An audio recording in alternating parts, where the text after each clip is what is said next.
Hi, I'm Alyssa. I'm Reagan. And I'm Katie.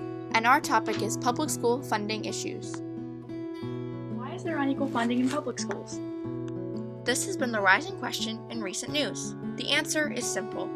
Public school funding comes from federal, state, and local taxes, but almost half of the funds for public school funding comes from local property taxes.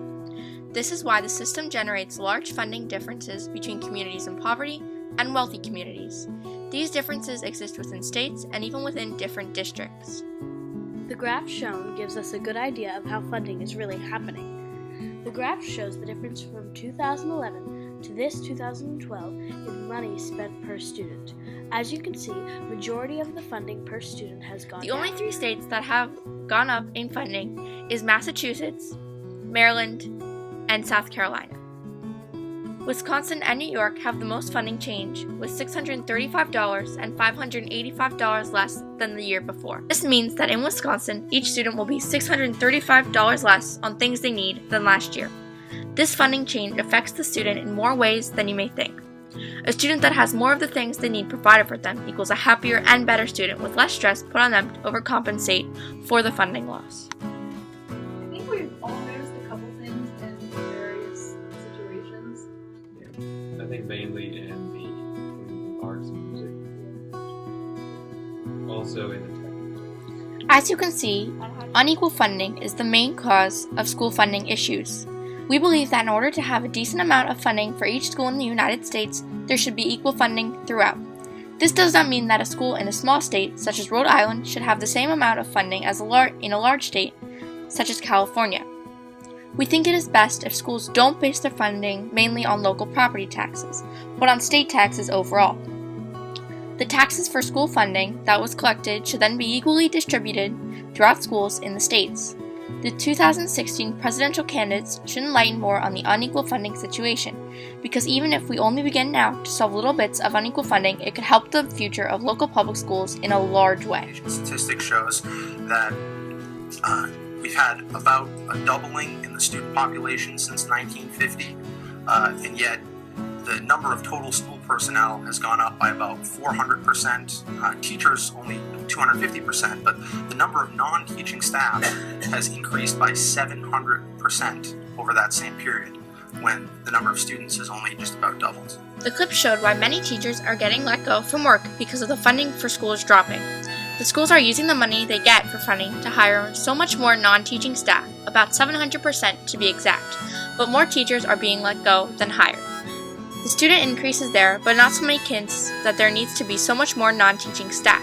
In order to solve this problem, there should be more teachers that are needed, but less non-teaching staff. The extra money that the schools get from not hiring so many people can be used for supplies they need and other funding. This is how the schools should effectively use the funding that they do receive. The economic disaster of 2008 hit education pretty hard, as I think most people know. Specifically here, I can't speak to other districts too well, but we've had a number of furloughs occur, which means teachers basically get dismissed.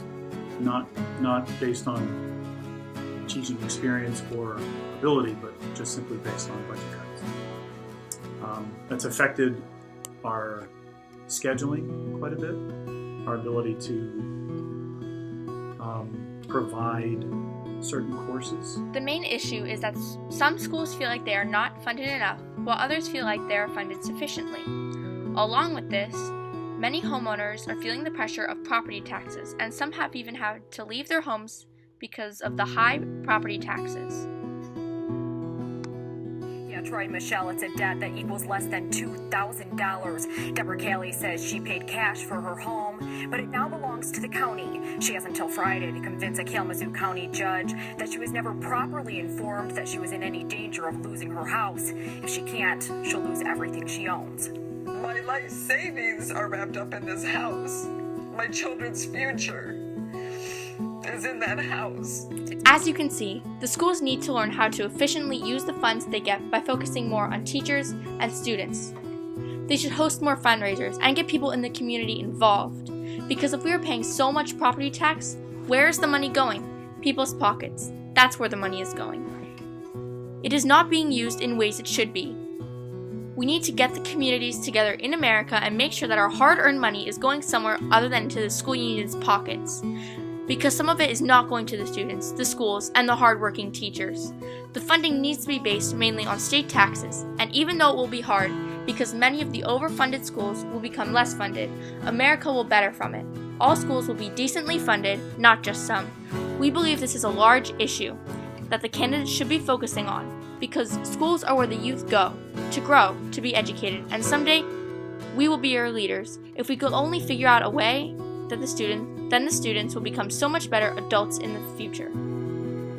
By caring parents along with engaged teachers and principals, the Department of Education and my administration will promote school choice by parents through support of school voucher programs and charter schools.